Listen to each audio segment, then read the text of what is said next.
Eh bien, écoute, bonjour Jerry, bienvenue. Merci pour l'invitation. Merci Adrien. Merci à toi d'avoir accepté en cette période de fin d'année bien chargée. Donc, comme tu vas pouvoir le découvrir, et pour ceux qui ont déjà vu les précédentes interviews, on est un peu dans un format podcast vidéo. On va essayer d'aller quand même en profondeur sur les sujets. Il y a beaucoup de facettes dans ton parcours, donc on va essayer d'y aller étape par étape, de façon chronologique.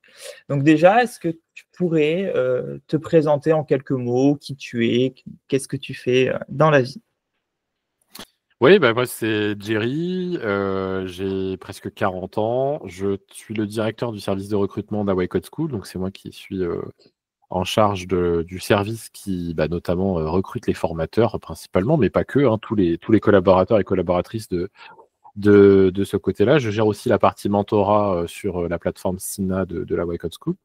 Et puis, aujourd'hui, je suis père de famille aussi, j'ai 3 enfants, et c'est vrai que j'ai eu comme activité pas mal de mentorat et de coaching, notamment orienté vers les développeurs et développeuses juniors, et ce qui me permet aujourd'hui d'avoir un petit regard, on va dire, pas expert, mais parce que j'aime pas trop ce mot, mais en tout cas, avisé sur le marché de l'emploi et ce qui se passe un peu dans la tech aujourd'hui avec les gros changements qu'on n'avait pas forcément vu venir d'ailleurs.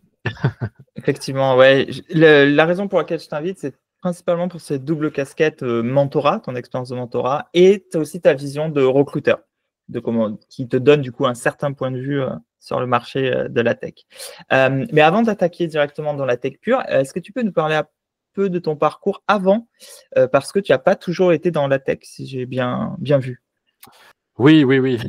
Comme je l'ai dit, j'ai presque 40 ans, donc j'ai eu 1000 vies, hein. Sachant que j'ai commencé à travailler très tôt, très jeune. Mais pour faire simple, moi j'ai commencé on va dire, à part des petits jobs comme ça, j'ai commencé ma carrière dans la gendarmerie, parce que j'ai été sous-officier de gendarmerie pendant 4-5 ans.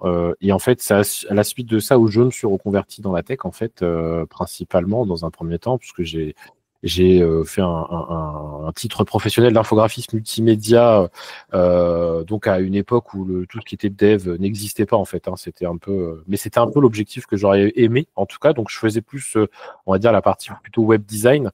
Sauf qu'à cette époque-là, c'était du web design d'intégration, hein. Les développeurs ne s'occupaient principalement que du back et le front était géré intégralement quasiment que par des web designers intégrateurs parce que c'était de l'HTML4, du CSS2, donc il fallait intégrer de la maquette Photoshop à fond la caisse.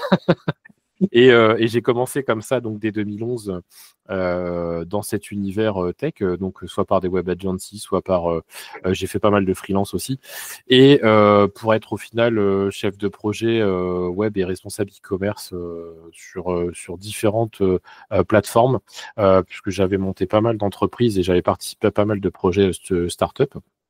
Moi, de mon côté, j'avais une start-up dans le e-commerce en liaison avec tout ce qui était équipement de sport. Et puis, au bout de quelques années où je travaillais aussi pour d'autres entreprises, du coup, je mettais à profit ce que moi j'avais mis de mon côté en place.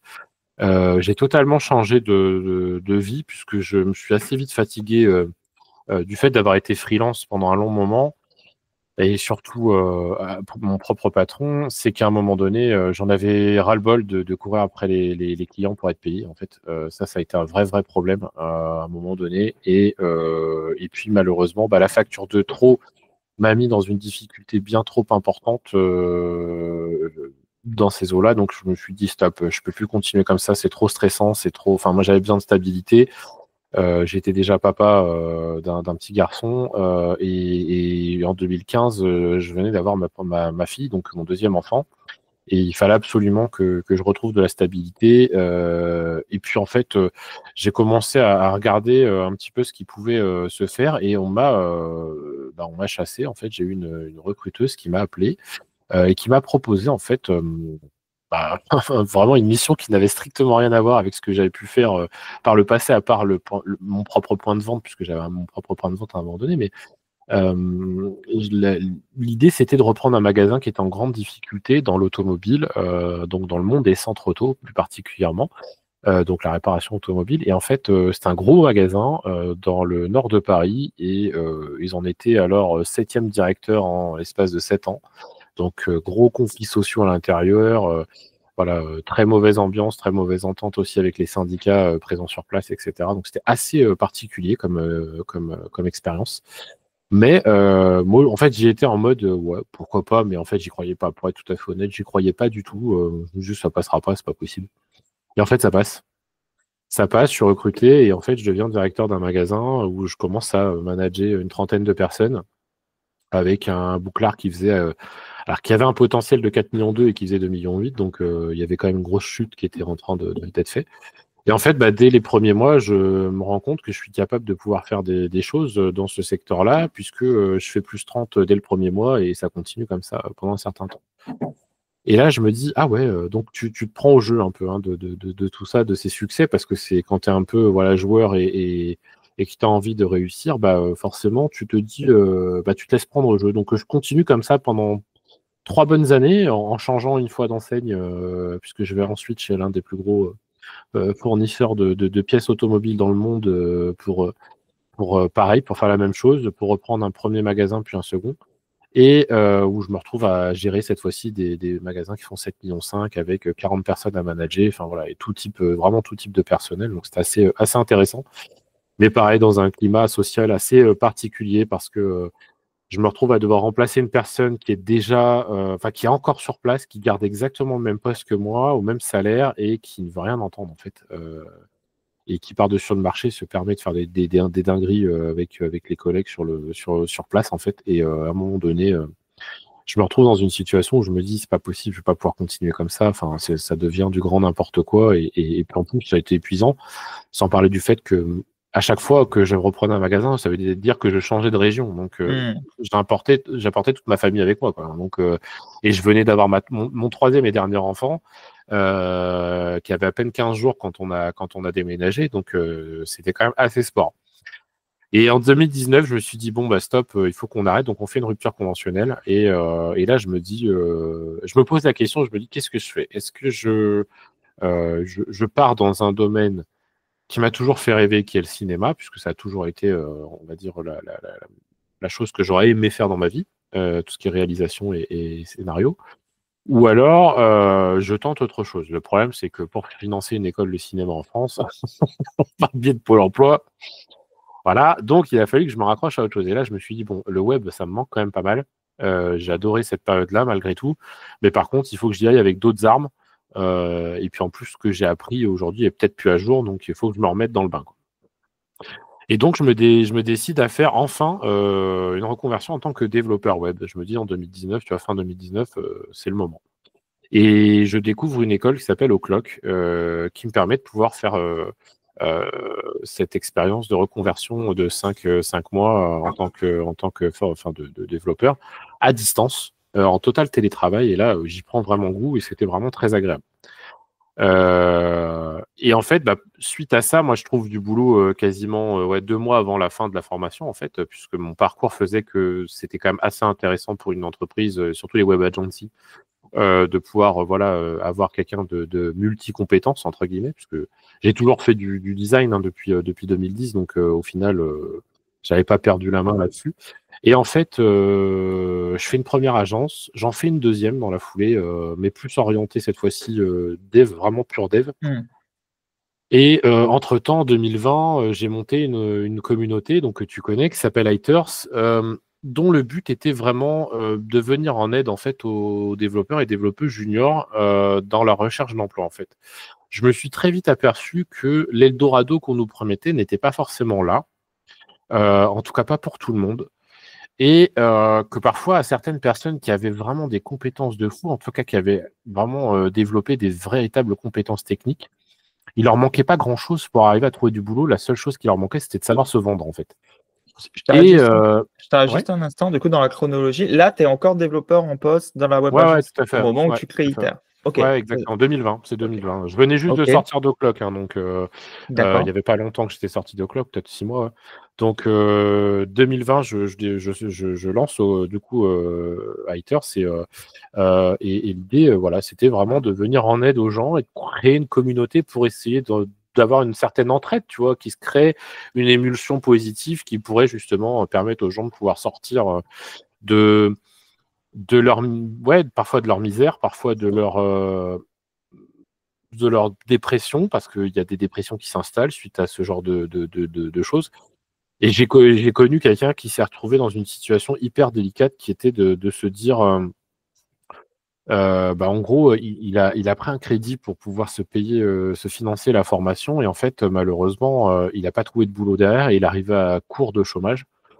Et en fait, il s'est retrouvé en Banque de France et totalement endetté en fait par-dessus la tête parce que il ne pouvait plus payer le crédit qui lui avait permis de faire une reconversion, mais qui ne lui avait pas permis justement de trouver un emploi en fait.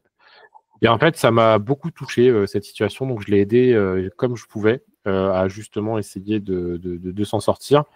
Euh, Au final, la problématique a été beaucoup plus importante parce qu'il était vraiment touché psychologiquement et il a fini par changer totalement de voie Hmm. et de revenir sur autre chose et de partir dans la restauration et la cuisine.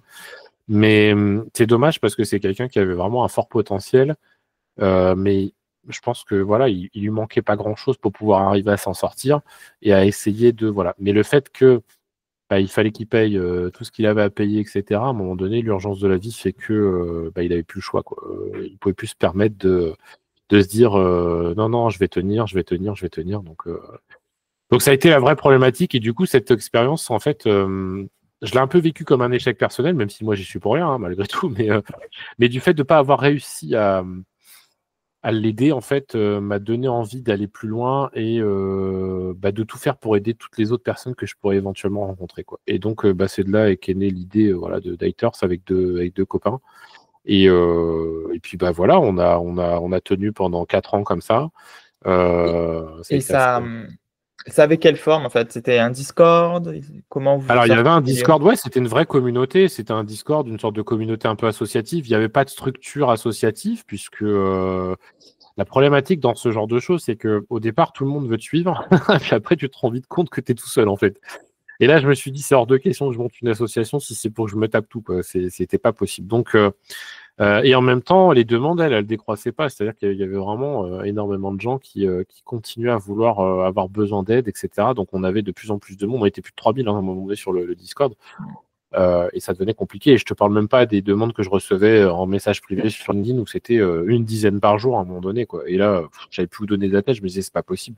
Donc, j'ai quelques copains qui nous ont aidés notamment Fabien, etc., qui nous ont vraiment aidés à essayer d'accompagner, de faire des ateliers, etc. Mais il y a un moment donné, même à deux, c'est pas suffisant. C'est le genre de truc qui a besoin d'être, tu vois, d'avoir vraiment énormément de gens qui participent. Et au départ, il y a eu des développeurs qui nous ont rejoints. Il y a beaucoup de mentors qui sont venus, euh, qui, qui faisaient les choses de manière très bénévole. Et en fait, à un moment donné, du jour au lendemain, on s'est retrouvé sans plus personne, plus de signe de vie de personne. On avait mis en place des projets professionnels, vraiment des trucs concrets et carrés, quoi, qui pouvaient servir à la communauté, mais surtout, du coup, permettre de montrer aux futures entreprises des vrais projets, mais hyper complexes, etc., quoi. Donc, il y avait 3 projets comme ça. Et ça tournait super bien, c'était autonome, il y avait des mentors pour chaque projet qui accompagnaient les juniors. C'était vraiment, franchement, c'était magnifique à voir. Mais un jour, les mentors ont fini ont pu donner signe de vie du jour au lendemain.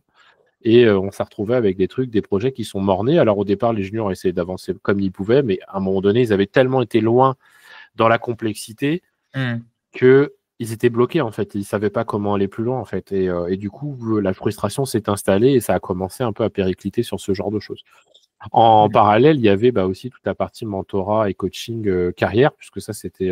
Après, moi, j'étais que sur cette partie-là, puisque j'avais déjà changé de boulot entre-temps. C'est ce que j'allais te demander. Il y avait donc les projets professionnalisants et il y avait des ateliers, mais donc pas que sur le code, aussi sur la Oui, recherche d'emploi, les exactement. entretiens, c'est ça? Exactement. On avait un peu tous nos spécialités et moi, je m'étais un peu plus mis sur la partie coaching carrière, puisque euh, quand tu as géré du personnel et que tu as recruté toi-même des gens, enfin, toute la partie RH, j'avais quand même des grosses compétences RH et en fait, je m'étais dit, l'idée, c'était d'essayer de faire quelque chose de simple qui puisse permettre à tout le monde de pouvoir attirer l'attention et en même temps, pourquoi pas, voilà, essayer d'avoir une stratégie, en fait, voilà, tout simplement, d'avoir une stratégie simple et claire, quoi.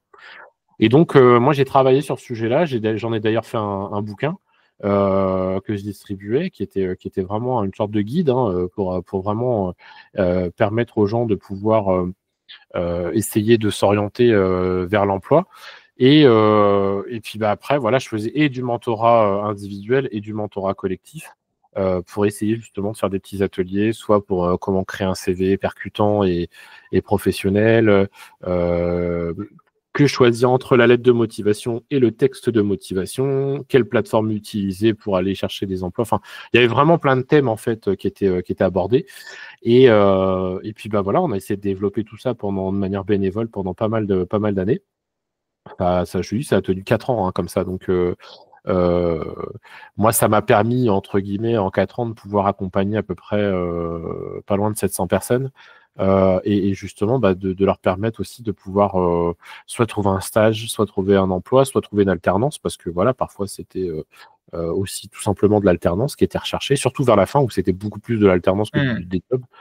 Et puis voilà, l'idée c'était d'accompagner toutes ces personnes-là et j'avoue que ce qui a été délicat, alors ça n'a pas été le cas de tous et toutes, mais c'est vrai que en fait, il y a un moment donné où tu te fatigues aussi, tu prends énormément de ton temps personnel, de ta vie privée aussi, pour accompagner les gens, et tu te dis ouais, mais enfin, je fais ça gratuitement, le minimum, ça serait de me dire juste merci, en fait, grâce à toi, j'ai trouvé ça, et voilà, tu vois, ça fait juste plaisir, en fait, tu vois, de te dire que ton action, elle a eu un effet positif. Et en fait, au bout d'un moment, t'en as marre de faire ça pour rien, en fait, dans un sens, parce que tu te dis, j'ai même pas, parce que c'est ça qui m'a un peu déçu aussi, c'est qu'il y a beaucoup de gens, tu les aides, tu les accompagnes, en fait, du jour au lendemain, ils te donnent plus de signe de vie, tu vois. Ouais, je vois. Et après, tu vas voir sur LinkedIn, à trouver, enfin, il travaille chez machin. Ah ouais, d'accord, ok. Bon, Ouais, juste merci, ça, ça me suffisait. J'avais pas besoin que tu me racontes ta vie, mais il juste y a beaucoup merci ça, d'avoir pris hein. du temps. Ouais. Et Donc, ça m'a exaspéré au bout d'un moment, comme on était de moins en moins, parce que ça en a exaspéré plus d'un, de mentor. Du coup, on s'est dit, ouais, à quoi bon, quoi, à quoi bon? Et je voyais pas de personnes pour reprendre le flambeau derrière qui voulaient aussi s'investir autant, en fait, pour ça, de manière bénévole, en tout cas. Parce qu'il y a des gens qui ont voulu vendre des choses sur LinkedIn, il y en a eu un paquet, mais alors des gens qui voulaient juste aider, tu vois, il n'y en a pas eu beaucoup. ouais, Et le côté associatif. ouais, donc c'est vrai que tout ça, après, je me suis dit, bon, écoute, à un moment donné, en plus, j'avais quelques soucis de santé, donc je m'étais dit, écoute, reconcentre-toi sur toi. Et puis voilà, et c'est ce que j'ai fait finalement. Bon, malheureusement, force est de constater que la situation n'a pas véritablement changé, elle a même limite empiré dans certains trucs. Mais c'est dommage. C'est dommage parce que je pense qu'il y avait moyen de faire des choses intéressantes en accompagnement. Et puis moi, entre-temps, comme je t'ai dit, j'avais changé d'emploi, puisque en 2021, j'ai intégré la Wake Up School, justement, suite à des Comme masterclass que je recruteur. faisais. Exactement. En fait, j'avais un copain qui s'appelait Gilles, qui travaillait à la Wake Up School, qui était campus manager, et qui me disait, écoute, ton profil, il serait top vraiment par rapport à ce qu'on a besoin, c'est-à-dire recruter des formateurs, etc. Vu ton réseau et ta connaissance du sujet, ça serait peut-être intéressant de voir si ça pourrait t'intéresser. Et j'avoue qu'à un moment donné, j'étais arrivé peut-être aussi à un moment donné où j'en avais marre de me taper des charrettes jusqu'à minuit et demi, 1h du matin pour livrer un produit dont au final, en plus, j'étais pas bien guidé malheureusement à cette époque-là.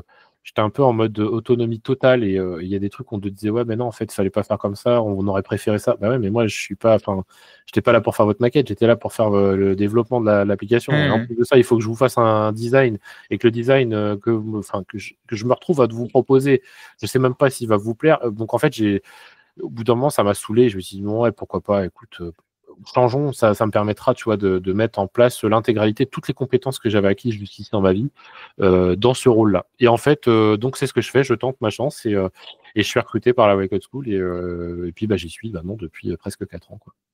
Et par rapport à toute ton expérience, donc que ce soit gestion d'entreprise, RH et puis le dev, quelles sont les compétences que tu as appris précédemment, que tu utilises toujours au quotidien dans le métier de recruteur? Est-ce qu'il y en a? Oui, bien sûr, bien sûr. Le dev ne m'a jamais vraiment quitté, même si je code plus du tout depuis un certain temps, parce que je peux pas être au four au moulin, malheureusement.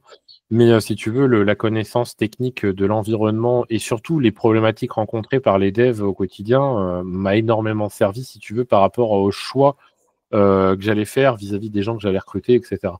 Ça m'a vraiment permis aussi de pouvoir, à un moment donné, d'arriver à cibler plus facilement les profils qui seraient peut-être les plus intéressants par rapport à notre besoin interne et non pas par rapport à un simple CV.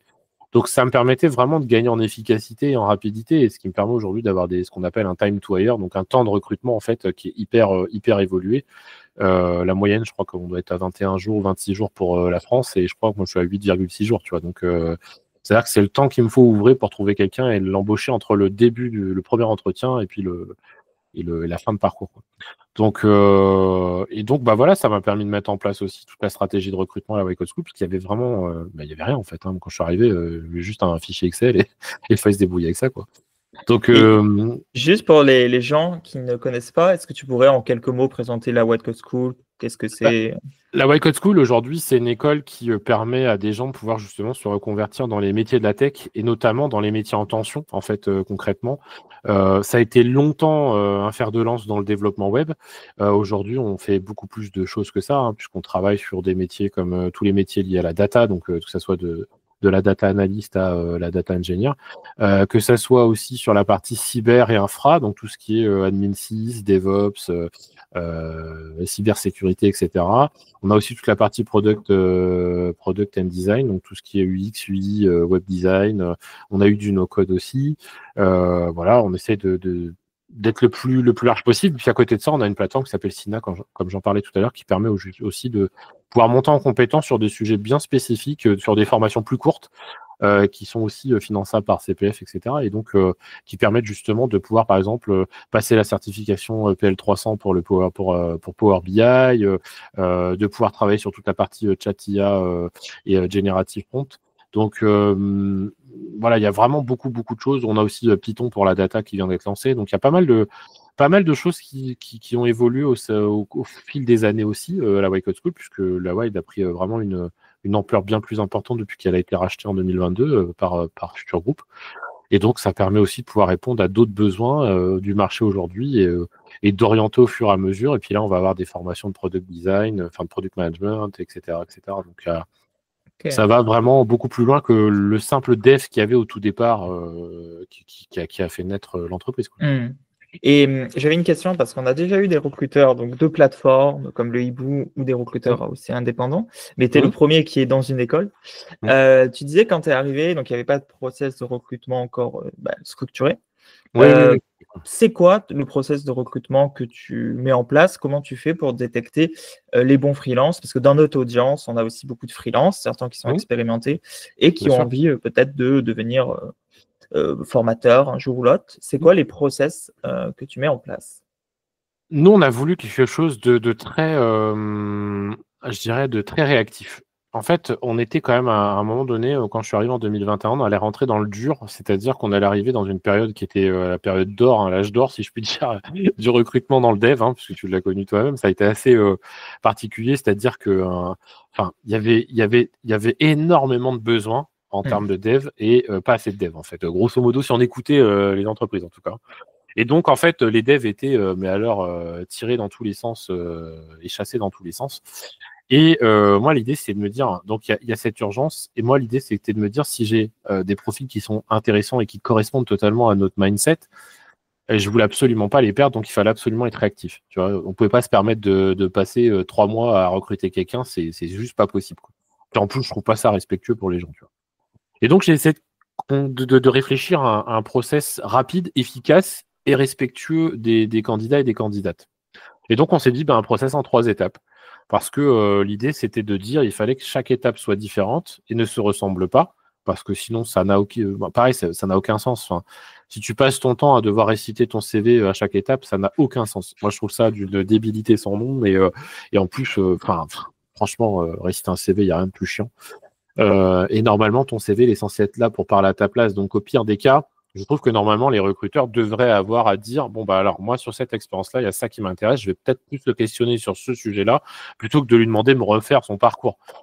Sauf si vraiment ça a ni queue ni tête et qu'on comprend pas. Mais généralement, là, on est quand même en général, on recherche des profils expérimentés, donc on peut pas se permettre d'avoir des gens qui comment dirais-je, qui collent pas, tu vois, en termes d'expérience vis-à-vis de l'attente des élèves. On l'a tous connu, toi aussi.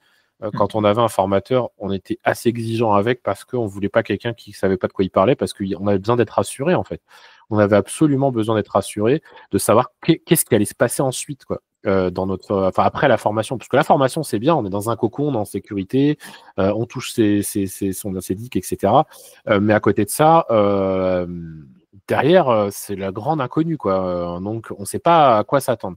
Et donc on a besoin de gens qui savent comment vulgariser cette partie-là, justement, et pas que la partie technique. Donc moi, on s'était dit avec les lead instructeurs à l'époque, aujourd'hui c'est des head-off, mais à l'époque c'était des lead instructeurs, on s'était mis d'accord en se disant, voilà, le type de profil qu'on veut, le genre d'expérience qu'on voulait. Parfois, on a pris des gens avec moins d'expérience, mais qui avaient une telle facilité à vulgariser et qui était très réconfortant et pas mauvais techniquement. Donc, en fait, on se disait, ça peut totalement fait coller, en fait, et justement, ça va rassurer d'autant plus les élèves. Et finalement, les 3/4 du temps, ces choix-là ont été les bons, hein, que ça soit... on a un paquet d'exemples comme ça, et tu en as fait partie, hein, d'ailleurs, aussi, hein, même si toi, tu avais un petit peu plus de bouteilles que certains autres, mais c'est vrai qu'il y a eu des juste pour préciser pour les auditeurs, enfin les auditeurs, les viewers, effectivement, d'ailleurs, c'est toi qui m'a eu dans mon parcours de reconversion où j'ai fait au club comme toi. Ensuite, j'étais en CDI 2 ans et demi, croisant.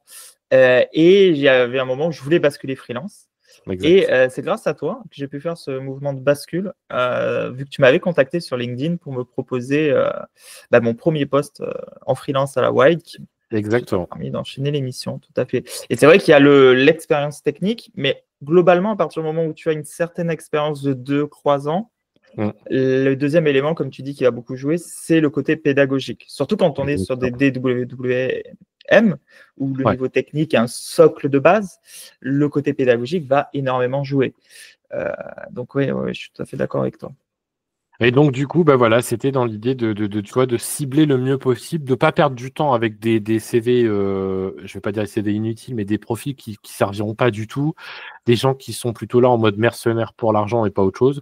Tu vois, tout ça, je voulais l'éliminer quasi dès le départ, en fait, pour être sûr d'avoir vraiment des gens qui collent tout à fait à ce qu'on cherche, c'est-à-dire des gens qui sont vraiment dans la volonté de vouloir transmettre, d'accompagner des gens et qui ont vraiment à cœur de le faire, en fait, et pas qui sont là juste pour prendre un chèque à la fin du mois. Tu vois, ça, j'en voulais pas. Donc, on a commencé à travailler là-dessus. 3 étapes, comme je le disais. Puis, au bout d'un certain temps, on s'est vite rendu compte que c'était parfait, quoi. Finalement, ça collait très, très bien à ce qu'on avait besoin. Un petit truc, quand tu parles des 3 étapes, de mémoire, hein, c'est l'étape où on a l'entretien avec toi, un peu l'entretien exactement.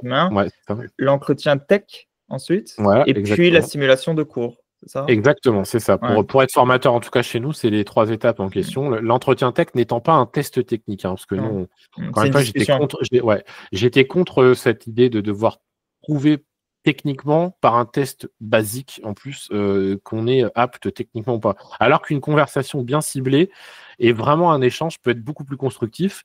Et en plus, je dirais que de toute façon, on va vite s'en rendre compte derrière si c'est pas possible, parce qu'on a l'expérience qu'on appelle, nous, le mini-cours. Donc, c'est-à-dire que c'est un mini-cours qui dure 20 minutes, dans lequel, en fait, on donne un sujet à l'avance. C'est 1 semaine à l'avance, donc ça laisse 1 semaine à la personne pour se préparer.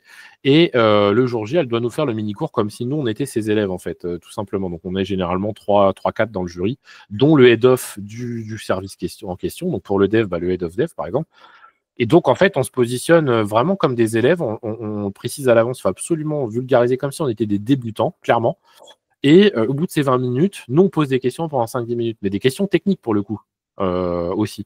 Donc, c'est là qu'on voit tout de suite si la personne, elle est apte ou pas, en fait. Et si on voit qu'il y a un truc qui coince, forcément, les head-off, ils vont essayer d'appuyer un petit peu là-dessus pour voir si justement, si c'est juste le stress qui fait ça, ou si non, en fait, il y avait une véritable lacune et là, c'est compliqué. Et donc, en fait, on s'aperçoit qu'avec ces 3 étapes-là, finalement, on arrive à recruter des gens vraiment à la fois bienveillants, parce que ça, c'est ce que moi, je m'assure en première étape, vraiment d'avoir des gens qui sont totalement dans le mood, qui sont vraiment sympathiques, vraiment qui collent à l'esprit de la Wild. Enfin, vraiment, tout ça, en fait, c'est vraiment géré en première étape. C'est pour ça que je ne fais jamais réciter le CV d'une personne. Moi, c'est vraiment pas ma façon de faire. Et généralement, les gens sont même un peu... surpris, parce que souvent ils me disent vous voulez pas que je vous présente? Non, j'ai pas besoin, ton CV est là, je l'ai sous les yeux, et justement ça déstabilise, mais ça me permet de casser la glace et d'aller voir autre chose. Et généralement, du coup, les gens se dévoilent vraiment comme ils sont et non pas dans un jeu d'acteur ou d'actrice qui est là pour essayer de plaire et de charmer, quoi. Donc c'est assez sympathique. Et en faisant comme ça, aujourd'hui, tu vois, depuis 2021, j'ai recruté à peu près 400 personnes à la Wake Up School. Donc c'est quand même... L'assaut, parce que du coup, tu disais 400 personnes à recruter. Comment tu fais? Est-ce que c'est principalement par LinkedIn? Est-ce que c'est des gens qui viennent par le site de la Wide? Est-ce que c'est du réseau? Alors au départ, ça a été, comme je te disais, il a vraiment fallu tout construire. Moi, au départ, les gens ne postulaient quasi pas, hein, ou alors des profils vraiment pas qualitatifs du tout, tu vois, ou même pas qui ont même pas à voir avec le métier en fait. Ça, c'est toujours un truc qui m'a trouvé, j'ai toujours trouvé ça surprenant, mais bon. Mais l'idée, c'était au départ donc de développer l'audience. Donc pour développer l'audience, t'as pas le choix, c'est LinkedIn, c'est la chasse, c'est le réseau. J'avais la chance d'avoir un gros réseau aussi, donc ça me permettait aussi de pouvoir parler avec les gens, etc. et de dire écoute, voilà, moi je pense que ça serait cool que tu essayes cette expérience. Qu'est-ce que tu en penses? Enfin voilà, tu connais un peu l'histoire, hein, c'est un peu cette façon-là. Donc j'ai construit pendant 1 an et demi, 2 ans de cette façon-là, vraiment mettre en place un réseau comme ça. Et après, aujourd'hui, on va dire que principalement, j'ai beaucoup de candidatures, d'autant plus dans le dev aujourd'hui où je reçois immensément de candidatures parce que voilà, on se voit bien ce qui se passe, donc automatiquement, tout le monde postule à tout. Mais à côté de ça, il existe encore des moments où je me retrouve à devoir chasser, et ça a été le cas notamment il n'y a pas longtemps pour Angoulême, parce que on avait une mission qui s'ouvrait sur Angoulême, et Angoulême étant pas une énorme ville, un énorme bassin de population, ça a été très compliqué de trouver les bonnes personnes. Donc là, pour le coup, il y a des moments où je suis encore obligé de chasser pour arriver à aller chercher des profils qui correspondent plus à ce qu'on a besoin en termes de compétences et de mentalité. Voilà. Donc, et pour les freelances qui aimeraient devenir formateur, justement, quand tu dis que tu recherches un profil, tu aurais des conseils à leur donner sur une action à faire, que ce soit sur leur profil LinkedIn, s'inscrire sur une plateforme, enfin quelque chose qui augmenterait les chances de peut-être passer ce cap? Je dirais que déjà LinkedIn va être important, donc la façon dont est orienté le profil LinkedIn va y jouer pour beaucoup, parce que forcément on travaille avec des mots-clés dans le recrutement, donc forcément quand on cherche quelqu'un, on va taper des mots-clés bien spécifiques pour arriver à nos fins. Donc optimisez au maximum votre profil vis-à-vis des mots techniques qui peuvent revenir le plus souvent par rapport à ce que vous cherchez en tout cas. Aujourd'hui, je pense qu'avec les IA, c'est d'autant plus simple d'aller peut-être se faire aider de ChatGPT pour essayer de comprendre peut-être les mots-clés qui pourraient être le plus tapés sur LinkedIn, par exemple, pour tel ou tel métier. Après, n'hésitez pas à contacter des gens comme moi qui s'occupent de recrutement dans les écoles. En tout cas, juste à faire connaissance, à expliquer que voilà, vous êtes en recherche, pourquoi pas, de devenir formateur un jour et peut-être voilà, de ne pas hésiter à parfois demander juste un simple call qui peut-être répondre à vos questions, de savoir un petit peu comment ça se passe, parce que toutes les écoles sont vraiment différentes les unes des autres. Donc nous, par exemple, quand on prend un formateur ou une formatrice, il est là du début jusqu'à la fin et il est tout seul. Ce qui est rare. Voilà, ce qui est très rare, mais ce qui est d'autant plus, je trouve, performant, parce que ça évite déjà les conflits entre les élèves et les différents formateurs, parce que ça, c'est un truc que j'ai connu par le passé, et le fait que tu passes ton temps aussi à comparer les formateurs entre eux. Donc, en fait, toute cette énergie-là et le temps que tu passes à faire ça, tu le passes pas à travailler. Donc, déjà, ça, on balaye tout ça déjà. Et puis, pour le formateur ou la formatrice, ça permet surtout d'identifier correctement leurs élèves, de développer un certain lien de confiance avec eux, et aussi de pouvoir bien se rendre compte des évolutions de leurs élèves au travers des différents parcours qu'ils vont avoir à mener, et de se dire, je sais que telle personne, je me souviens où elle en était quand elle est arrivée, et aujourd'hui, voilà où elle en est, donc je suis plutôt satisfait, ou à contrario, elle n'a pas travaillé et je ne suis pas satisfait. Enfin, voilà. Et donc, du coup, pour conseiller l'élève, c'est beaucoup plus simple. Alors que si on les voit que 3 jours ou 2 jours par semaine, une fois tous les... c'est pas possible de pouvoir faire de la gestion comme ça. Je suis plutôt d'accord avec toi. Ouais. Surtout pour des formations courtes. C'est un peu différent en école d'ingé où il y a 5 ans. Ouais, bien sûr. Tu vois, il y a un temps, une temporalité différente. Mais dans les formations courtes de moins d'1 an, pour créer ce lien fort, c'est vrai que ça aide d'être à plein temps avec la promo. Exactement. Et en tout cas, il y a quelque chose qui se crée vis-à-vis de ça. Donc ça, c'est la deuxième chose, de se faire connaître et de se faire identifier, ou d'identifier les personnes en liaison dans le recrutement, dans les différentes écoles, etc. Et puis, sachez que, voilà, comme je disais, toutes les écoles sont différentes. Donc, il n'y a pas forcément une personne dans toutes les écoles. Parfois, il y en a beaucoup. C'est le cas de certaines écoles. Et puis, des plateformes, oui, il en existe, hein, Malte, j'en passe, hein, Comet et compagnie. Enfin, je ne sais pas si les écoles font beaucoup appel à ce genre de plateforme. C'est ce que j'allais te dire, parce que en freelance classique, effectivement, elles sont incontournables. Hein. Ouais. Mais par contre, en formation, j'ai l'impression qu'il y a moins de demandes de leads sur ces plateformes. Est-ce que toi, par exemple, tu les utilises pour trouver un Ah ouais, candidat? moi j'utilise Malte parfois, oui. Ok, Bien sûr. ok. Il y a des moments où j'ai pas le choix, il y a des moments vraiment sur des trucs un peu spécifiques, ou quand on lance par exemple, quand on a lancé la TSSR chez nous, au départ, c'est un réseau que tu n'as pas. En plus, c'est un milieu duquel je viens pas, donc automatiquement, en plus de mes chasses, j'avais pas le choix que de me faire accompagner par Malte pour essayer de créer un premier réseau. Mais c'est le temps d'une mission, parce que tu sais qu'après, c'est la première mission, mais après, tu n'es pas obligé de revenir sur Malte. À partir du moment où tu renouvelles quelque chose par la suite. Donc, tu as conçu ton réseau aussi comme ça, tu vois.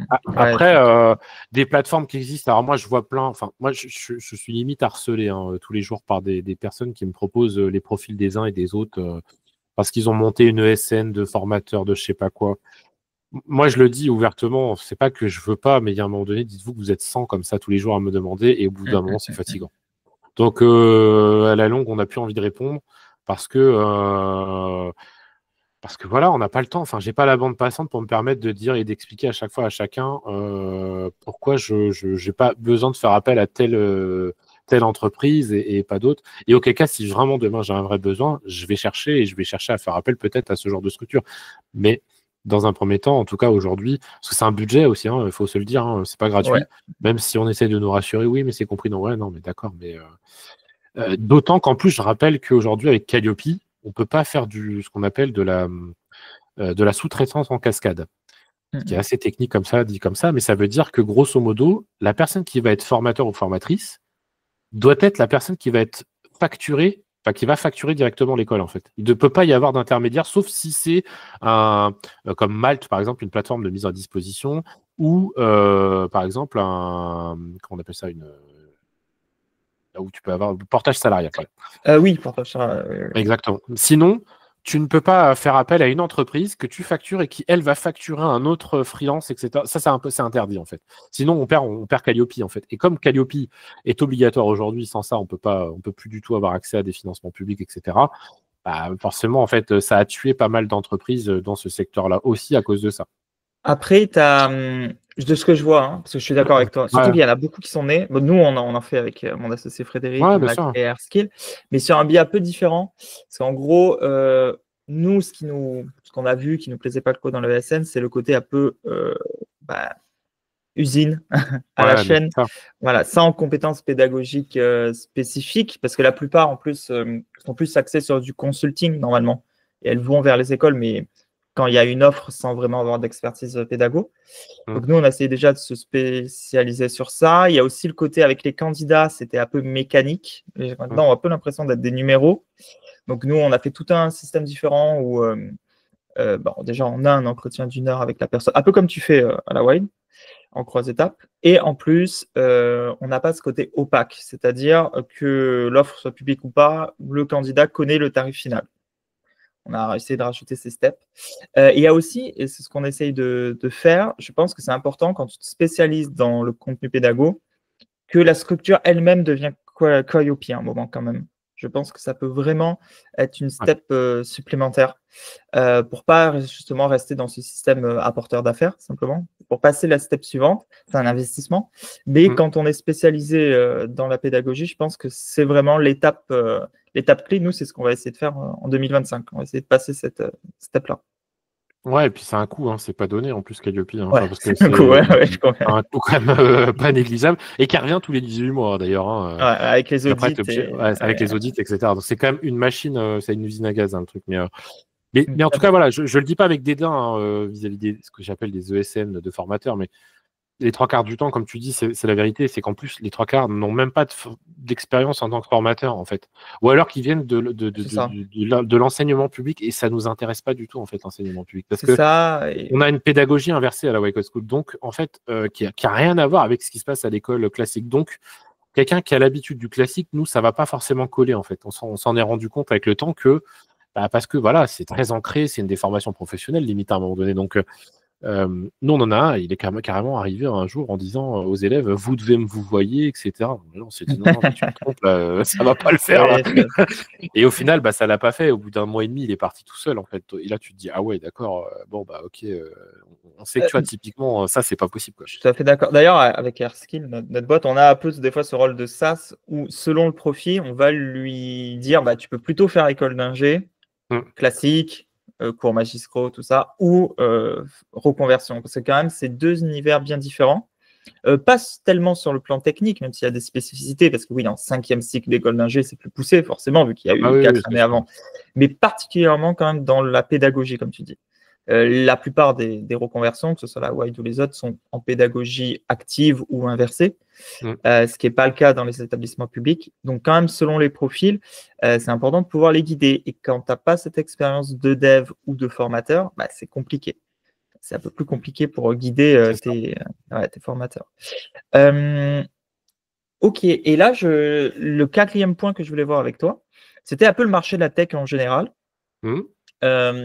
Premier élément que je voulais avoir, sur lequel je voulais avoir ton point de vue, c'était comment tu vois le marché de la tech actuellement en termes de recrutement, bon, dans la pédago, effectivement, mais même au sens large du dev et des choses à côté aussi comme la cybersécurité, l'IA, etc.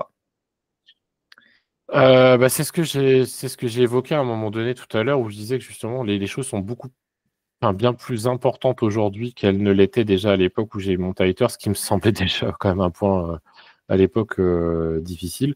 C'est qu'aujourd'hui, oui, malgré les formations, c'est quand même compliqué de trouver un emploi, c'est quand même compliqué de trouver une alternance. Je pense que la plupart des gens sont quand même au fait de ce qui se passe dans notre pays d'un point de vue économique et d'un point de vue politique. Ça a complètement bouleversé le milieu de la formation professionnelle déjà et de la reconversion parce que, il faut le savoir, c'est pas magique. Malheureusement, les 3/4 du temps, tout est à base de financement public à un moment donné ou un autre.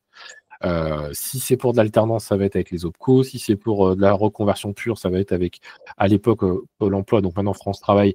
Mais même eux ne veulent plus financer cette partie-là. Donc, c'est géré avec les régions, les machins. Enfin, tout le monde se renvoie un peu la balle. Personne ne sait où il va. Et du coup, ça fige énormément de choses. Donc, c'est vrai qu'aujourd'hui, le dev est devenu très compliqué. Je ne sais pas si c'est la meilleure. Je vais essayer d'être le plus transparent possible parce que j'ai jamais été la personne qui allait essayer de vendre quelque chose qu'il n'a pas. Je suis pas sûr que le dev soit vraiment l'avenir aujourd'hui. En tout cas, le dev web, comme on le connaît aujourd'hui. Mais ça, je l'avais déjà évoqué par les biais des lives, etc., qu'on faisait avec Haters à l'époque, où je voyais déjà les choses comme ça, où je disais que pour moi, c'était en 2021, où je disais déjà que d'ici 5-10 ans, le métier allait changer. Je ne le voyais pas en fait rester comme il était actuellement. Et au final, ça a été beaucoup plus vite que ça parce qu'on se rend compte qu'aujourd'hui, c'est très compliqué pour des juniors de trouver un job, une alternance ou un stage en tant que développeur parce que les besoins sont beaucoup plus orientés, encore plus qu'à l'accoutumée, vers des profils plutôt expérimentés. Il y a 2 raisons à ça. L'émergence des IA qui a totalement chamboulé le paysage, et notamment dans la tech. Parce qu'aujourd'hui, en fait, quelqu'un de pas trop technique pourrait arriver à faire avec des prompts propres, corrects, à sortir un premier jet de code, même si on sait que il y a des erreurs, il y a à corriger, machin. Mais en fait, ça pourrait être du même niveau que le code d'un junior, en fait. Donc, pour un senior ou un lead, ça va pas changer grand-chose entre corriger quelqu'un et corriger ce que l'IA va lui avoir donné. Parfois, c'est même un gain de temps parce qu'il l'a tout de suite et ça prend pas des heures. Donc, malheureusement, je pense que ça a un impact négatif de ce côté-là. Pour autant, le marché a beaucoup changé, il s'est totalement transformé et je pense qu'aujourd'hui, il est plutôt orienté cloud, il est orienté data, mais plutôt data déjà poussée. La data analyse commence aussi de son côté à voir un peu pas le bout du tunnel, mais je pense que ça commence déjà à avoir un peu d'embouteillage. Et c'est d'où l'intérêt de monter en gamme, c'est-à-dire d'aller sur de la data engineering, de la data science, etc., où là, ça devient très intéressant. En plus, il y a d'autres choses qui se mettent en place. Le réseau est très demandeur aujourd'hui. Alors, je pense qu'aujourd'hui, par exemple, dans la TSSR, ce qu'on appelle la TSSR, c'est technicien système, service et réseau. Donc, c'est admin 6, hein, grosso modo. Et technicien support aussi pour d'autres trucs. Je pense que sur ces trucs-là, on est à un point qui représente, si on doit quantifier en années, l'équivalent de 2017-2018 pour le dev. Donc, Ok, ouais, je vois dans ces pense, eaux-là.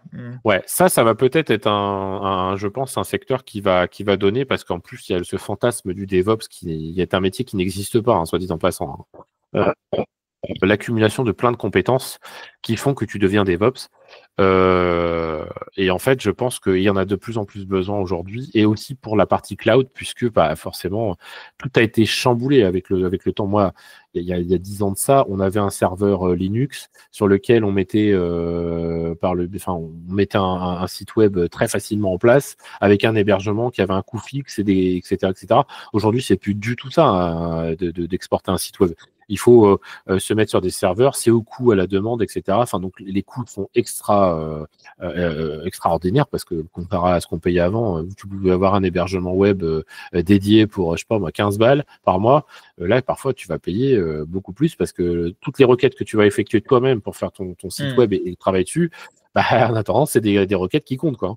Donc, ça veut dire qu'il y a quand même pas mal de problématiques liées au coût. Et donc, forcément, ça veut dire qu'il faut développer tout ce qui est la partie cloud et réseau. Et donc, ces gens-là vont être très importants sur cette partie-là.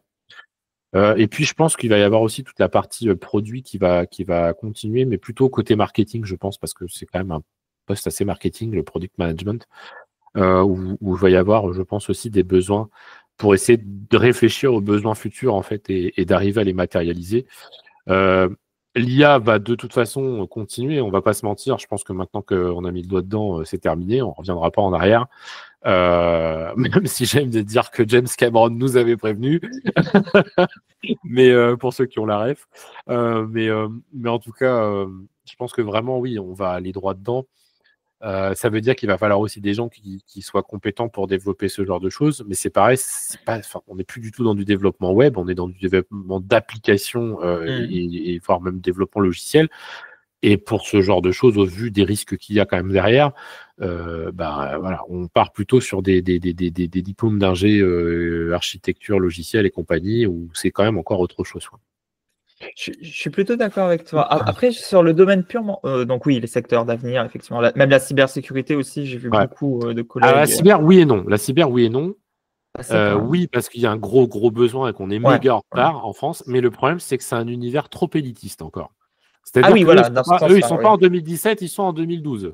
Dans ce sens-là, c'est-à-dire qu'aujourd'hui, dans ce métier-là, ils estiment qu'un bon, il faut absolument qu'il soit passé par une école d'ingé, alors qu'ils ont tous oublié que les trois quarts des meilleurs hackers au monde, ils n'ont même pas fait une école du tout.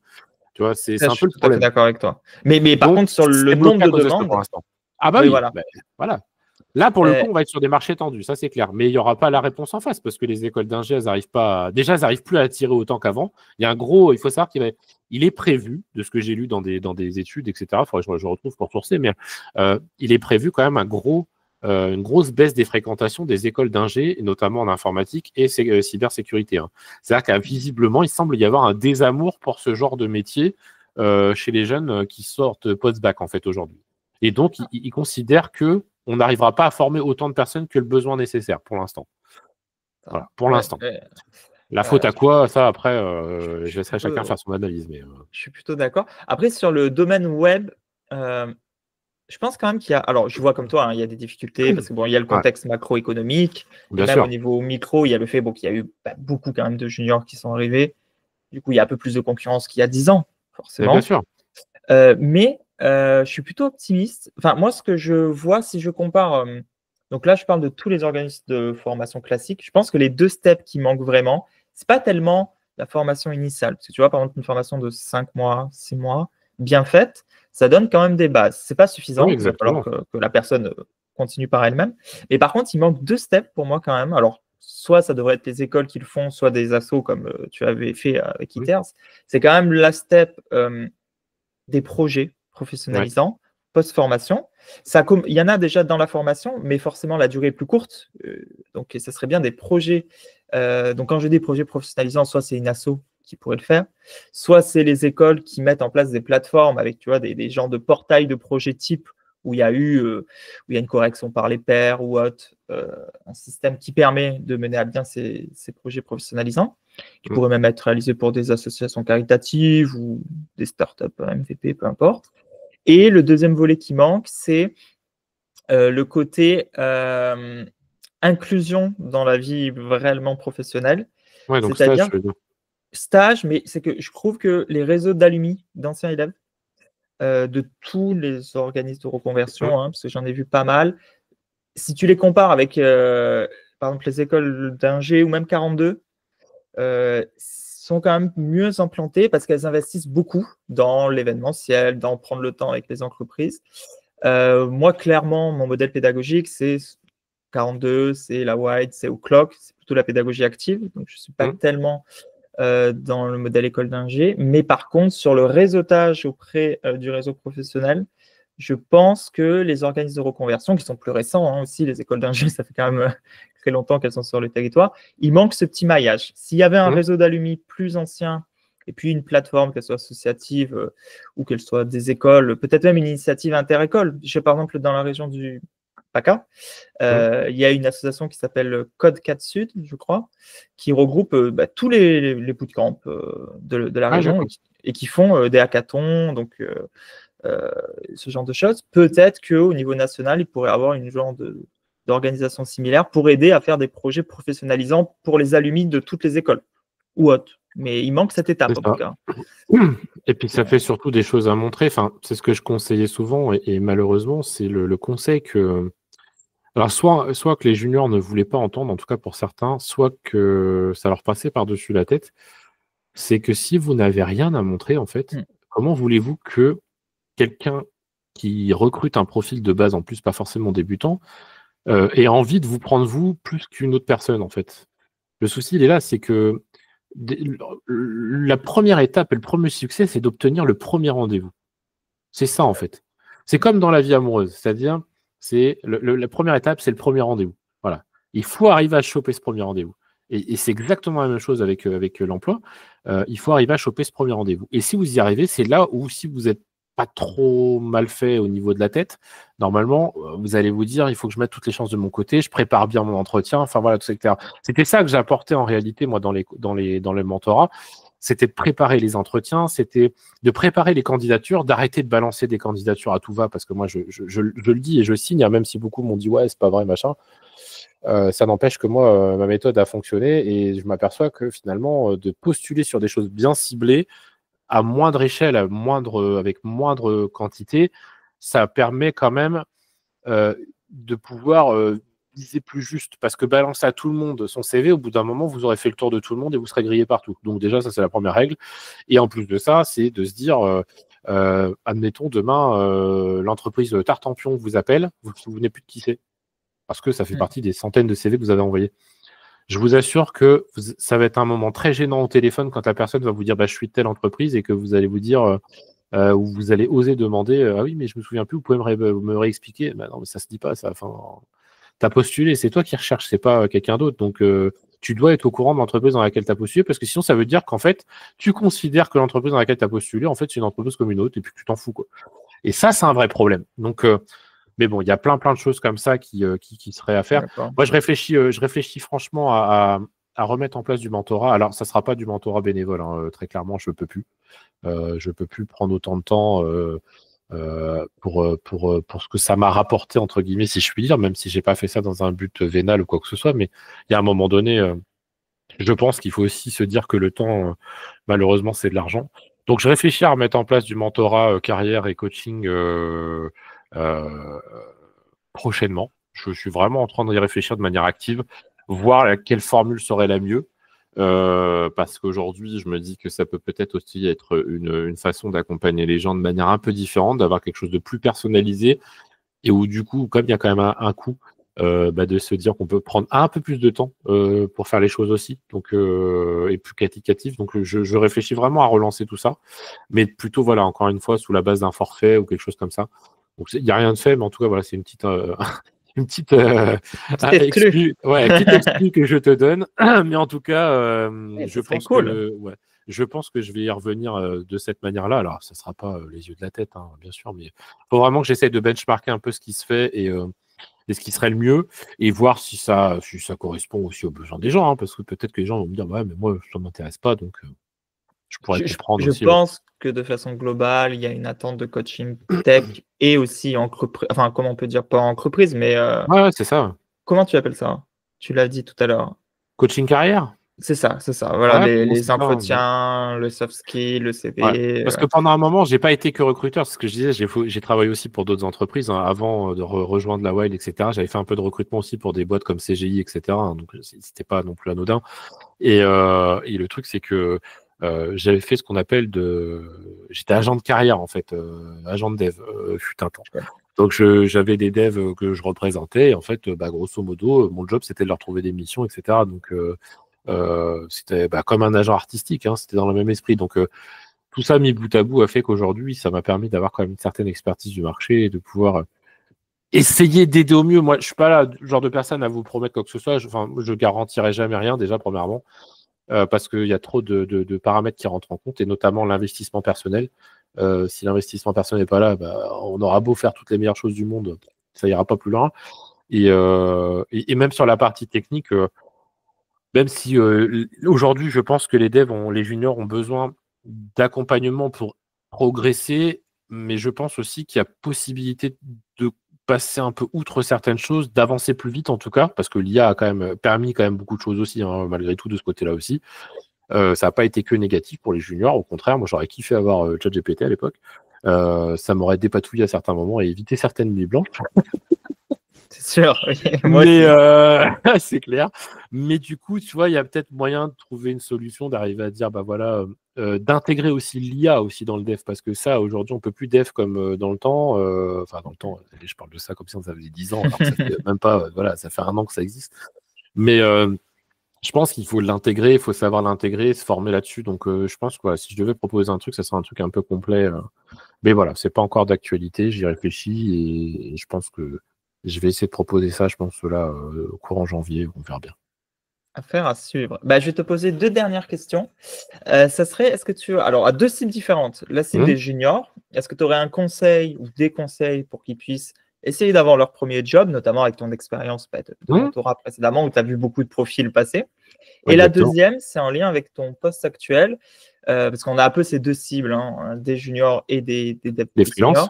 Ouais, des freelances. Est-ce que tu aurais des conseils pour qu'ils décrochent une mission éventuellement? Donc, c'est 2 profils bien différents.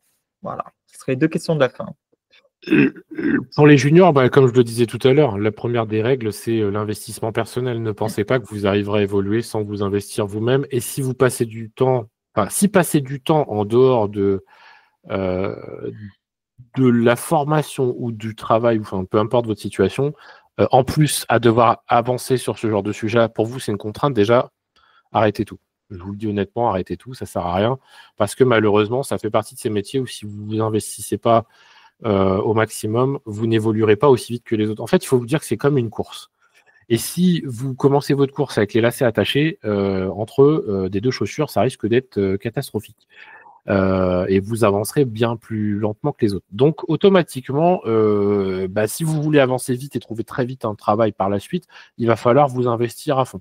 C'est un peu, comme dans la musculation, la prise en masse, etc. Enfin, c'est un peu technique, mais ce que je veux dire, c'est qu'à un moment donné, il faut faire très très fort d'un truc, puis faire ce qu'on appelle une slim, c'est-à-dire fondre, etc. Enfin, bref, il y a tout un tas de trucs qui font que pour arriver à un programme d'augmentation du cardio, de la force, etc. Il y a plein de choses qui sont. Là, c'est exactement la même chose.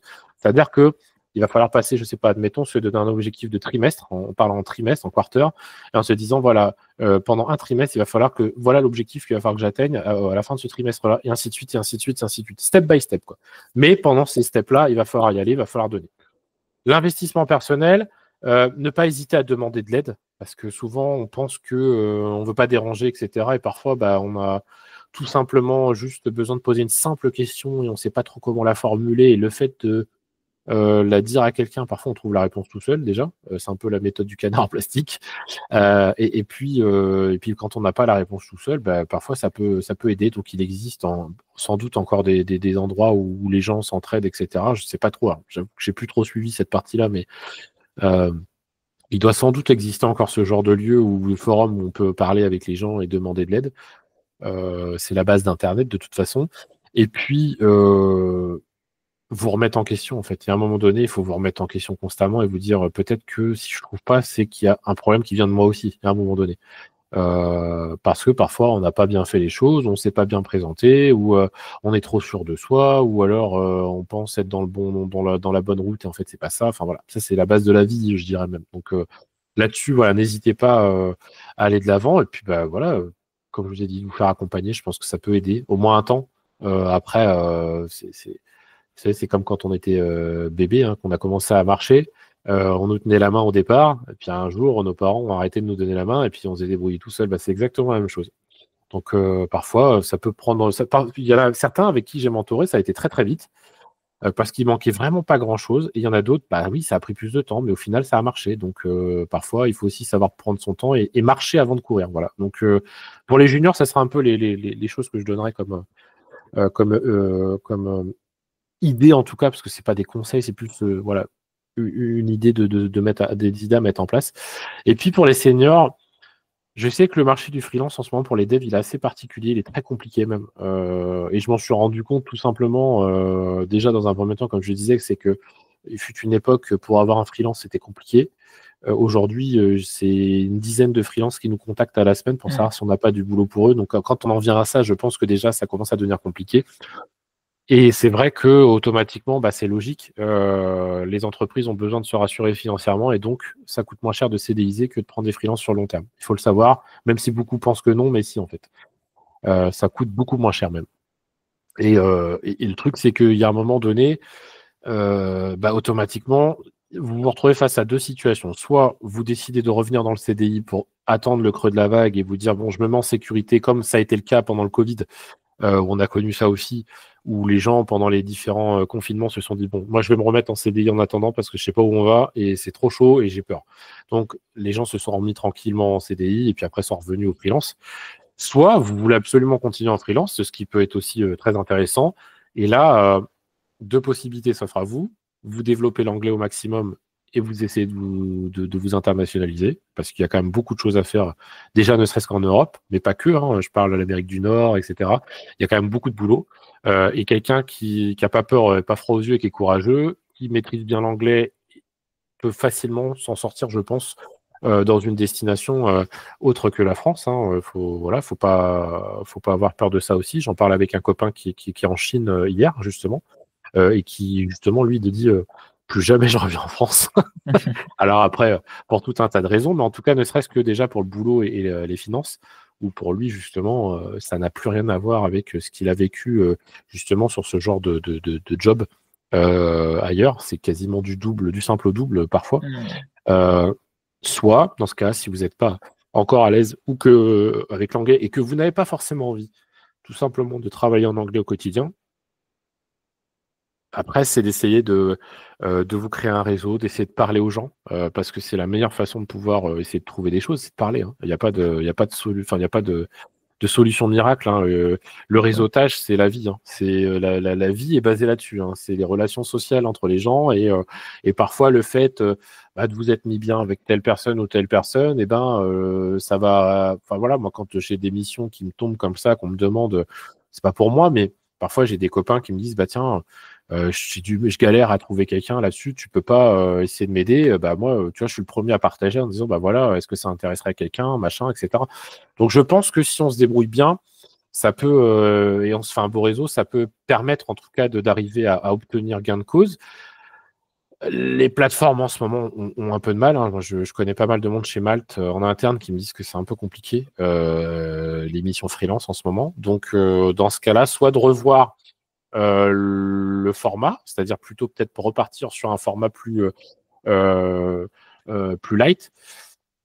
Pourquoi pas baisser un peu son TJM, même si pour certains c'est inimaginable, etc., etc. Mais parfois, bah, entre choisir de rien avoir du tout pendant 3 mois ou d'avoir peut-être un quart en moins de TJM par jour, mais d'avoir une mission sur 3 mois, bah, le choix, pour moi, dans ma tête, il est vite fait. Hein. Donc, et il faut se dire que c'est juste temporaire, le temps que les choses peut-être rentrent dans l'ordre.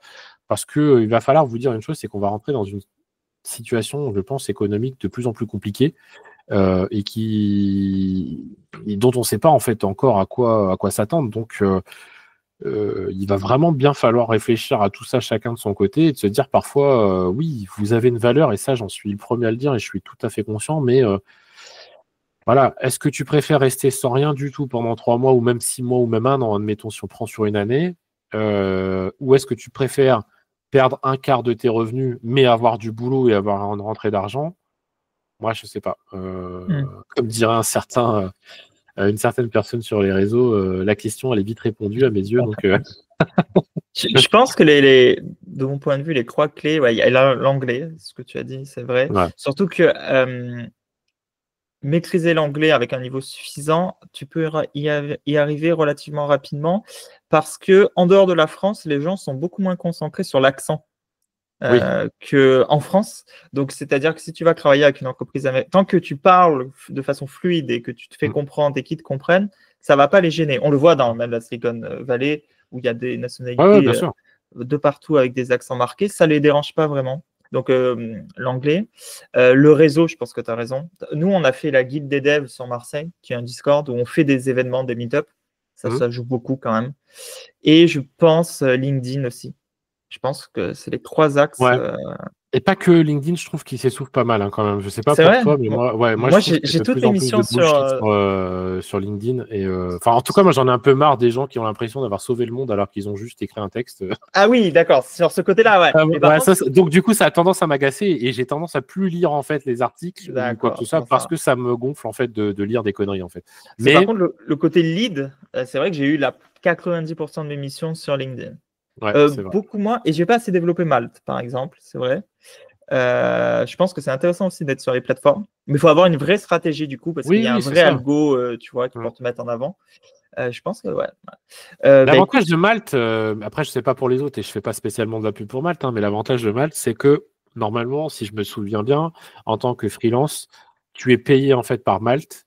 Donc, c'est-à-dire que tu n'as pas besoin d'attendre J+30 ou J+60 ou J+90 dans certains cas, parce qu'il y a des moments, ça va très loin quand même, la connerie. Et le truc, c'est que du coup, pendant ce temps-là, tu es payé. Et en fait, c'est Malte qui avance les frais et Malte ensuite réexceptionne la facture du côté du client final.